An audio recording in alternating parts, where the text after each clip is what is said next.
Hey, what's up, guys? Today, I'll show you an anthology horror film, Knock Knock, Who's There?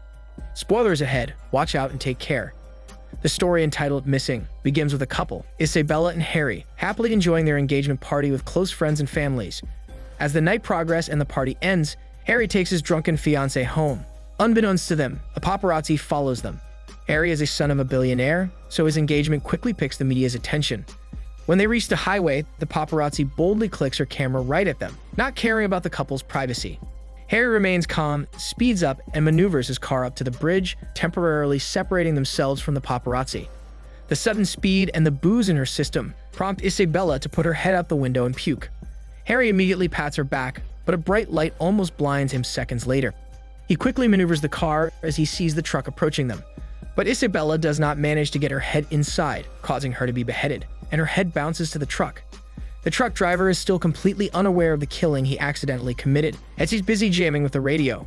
But then he soon stops the vehicle, after discovering through the side mirror that the trash bags have fallen onto the road. He gets out and starts picking them up when he hears clattering from his back. He turns around and finds a woman looking for something in the trash bags. The driver yells at her that she cannot find whatever she's looking for, because it's all trash. The woman remains silent and stands up straight, revealing her beheaded body. He quickly runs inside the truck and drives away, while Isabella holds her head in her hands, watching him. Meanwhile, Roy, a worker in a funeral business, receives Isabella's death, and for the first time in his life, he wishes to see a ghost to see her. Isabella's sister and Harry arrive at the funeral's office for Roy's confirmation to take care of Isabella's funeral. Roy's uncle disagrees with taking it, but Isabella's sister pleads with him to do it for old time's sake. Roy reluctantly agrees, and the two give him Isabella's precious possessions when she was alive, including the jewelry box he gave her years ago. A flashback plays, revealing Roy and Isabella's romantic relationship. He gives her the jewelry box with a fake ring for her birthday and promises to buy a real one after he graduates. Even though it's fake, Isabella is filled with happiness, as she feels and knows that Roy wants to marry her. The flashback ends, and Isabella's spirit attaches her head to her body. At that same time, Roy's uncle tells the corpses in the freezers that they will be gone from the human world once they hear the bell ring. As he walks away, Roy's uncle feels Isabella's presence and warns her to hide before the Grim Reaper takes her away sooner than she wants to. Later that day, Isabella watches as the paparazzi's eyes turn into stone and her soul gets taken after encountering the disturbed spirits in the funeral home. Meanwhile, Ago arrives at the funeral home's lobby with her niece, Sao, carrying funeral decorations. Ago immediately leaves Sao and joins her gambling friends in playing mahjong. Roy's uncle arrives soon after and sees the haunted ghosts on the gambler's shoulders. They snarl at him, but he calmly tells them not to create chaos. The workers quickly leave the game, thinking Roy's uncle's words are meant for them. After that, he checks into another worker again, and specializes in mortuary cosmetology. So she's in charge of cleaning up the corpses and ensuring they look good for their funerals. She always wears headphones while working and does not really believe in superstitions or old people saying, which is a problem for Roy's uncle. The following day, Roy's grief progresses, prompting him to remember another memory with Isabella. They are planning their wedding in the future, and Roy tells her that he will come with her, even when she becomes a ghost. Isabella's eyes are filled with sadness and tears as she remembers and realizes that she and Roy still loved each other all these years.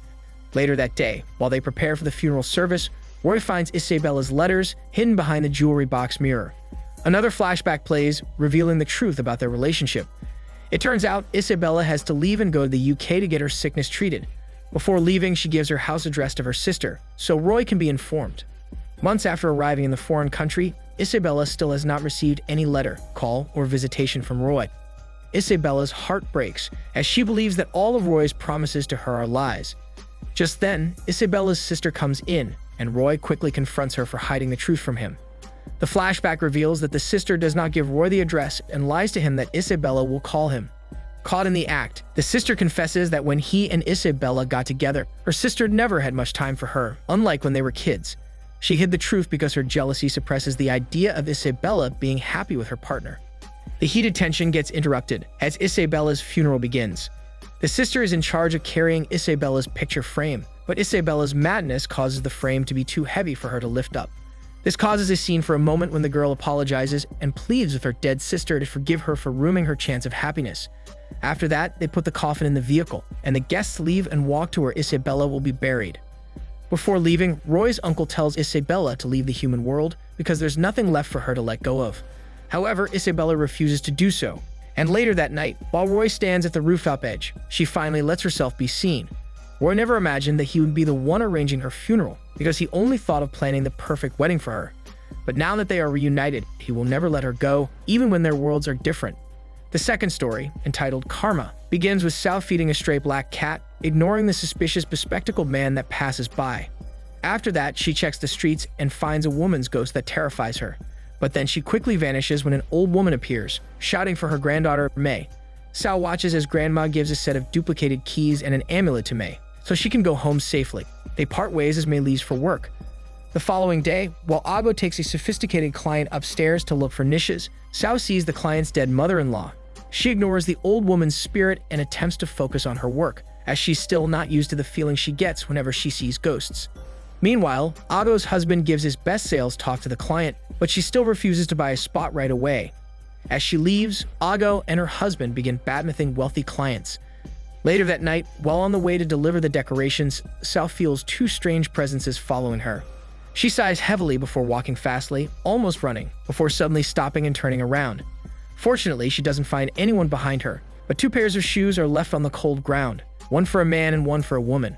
Meanwhile, Ago leaves the gambling house, pissed off as she did not have any wins. She goes to the street food on the sidewalk and eats ramen. While eating, Ago overhears a couple talking about the Plutus cat. It is to find a live cat, put it inside a small coffin, and let it scratch the inside, so it'll scratch them more money. Ago smiles wickedly after hearing this. She immediately comes home and wraps her cardigan around the stray black cat. She carries it inside, and just then, her husband arrives. She orders him to give her the small coffin, which he obliges. Ago quickly puts the cat inside and holds it close, while her husband nails its four corners. As they do so, Sal cries as she hears the cat's desperate cries to be freed. After that, they make an altar and pray to it, and truth to be told, Ago starts winning continuously in her gambling. Meanwhile, Sal soon discovers that the cat they locked in the coffin is the cat she has been feeding after seeing its collar. Sal cries as she takes the belt collar and kisses it, but something happens. It begins shaking uncontrollably, and before she knows it, the cat's spirit possesses her. Later that night, Ago's husband gets seduced.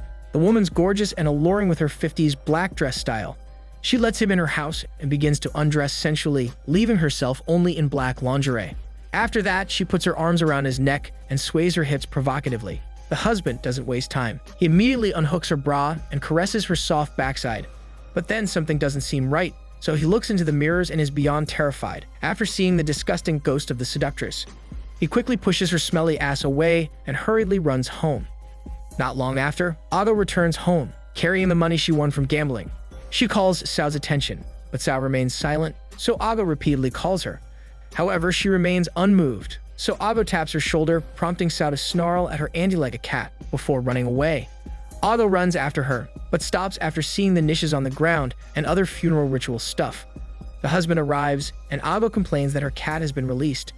The husband dismisses it and tries to tell her what happened, but Ago ignores him because she wants to catch Sal first. The following night, the husband comes home and finds the seductress's fur coat on the glass display. It's followed by a strong wind and the power going out. He immediately goes to his wife, but the power returns before she can banter with him. Sal also shows up and tells them that their food is ready. The husband invites Sal to eat, but Ago stops him as she keeps losing since Sal releases the cat. They converse when eating, while Sal focuses on her work. However, they soon vomit after pulling dozens of hair strands from their mouth. Their bodies weaken, and they can only watch as Sal shows them their mourning dolls. A flashback reveals that the pair of shoes left on the cold ground nights ago were from Sal's uncle and auntie. They have been dead hours after they locked the black cat inside the coffin. Sal takes their mourning dolls outside and puts them into flame. Another flashback reveals that the black cat is owned by the seductress. The story ends with a scene showing that the cat and the seductress let them believe they were alive before punishing them with their karma. The last story, entitled Smell, begins with Yan walking on a dark street corner to get home. As she walks, something grabs her foot, causing her to slip and her stuff to be scattered. Yan quickly gets up and returns her stuff to her bag, when the bespectacled man from earlier shows up and lends him his hand. Yan rudely rejects his help and walks away.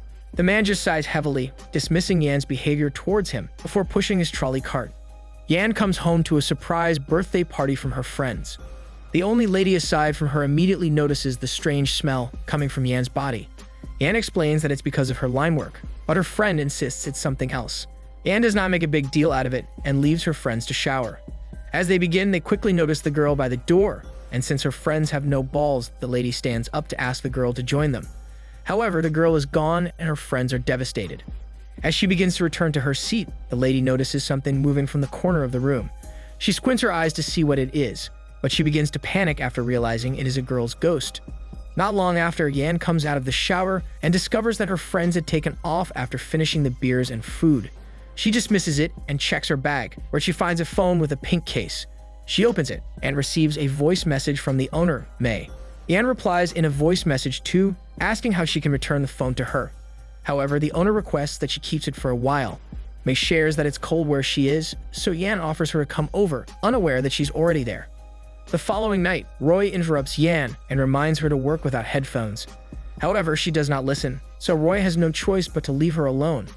Later that night, Yan continues her conversation with May by replying to voice messages. May asks Yan to look for something for her because she cannot go home without it. The following night, Yan goes out to find May. They communicate through the phone and May sends her videos on where to go. Yan follows all of them, leading to a secluded area, specifically an abandoned meat shop.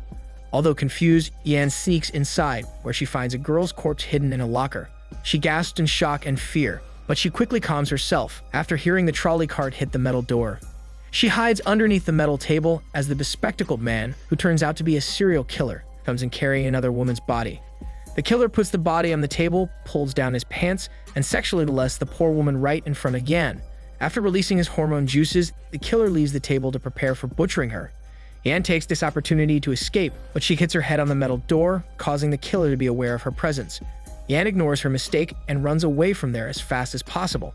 But the killer catches up to her and punches her in the face, making her unconscious.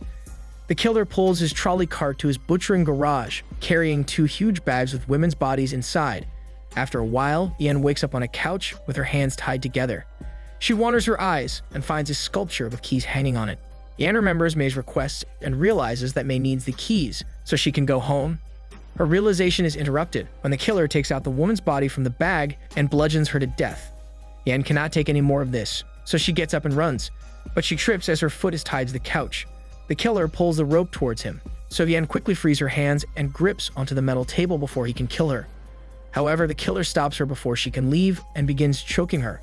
Yan refuses to be killed by him, so she grabs the keys from his neck and kicks him in the diabetic nuts.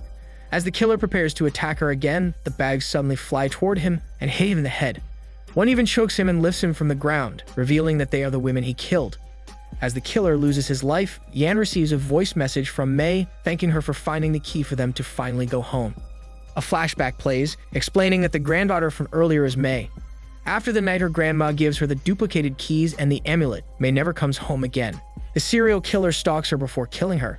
The police inform Grandma that something happened to May, but she's confused as her granddaughter is at the dining table eating.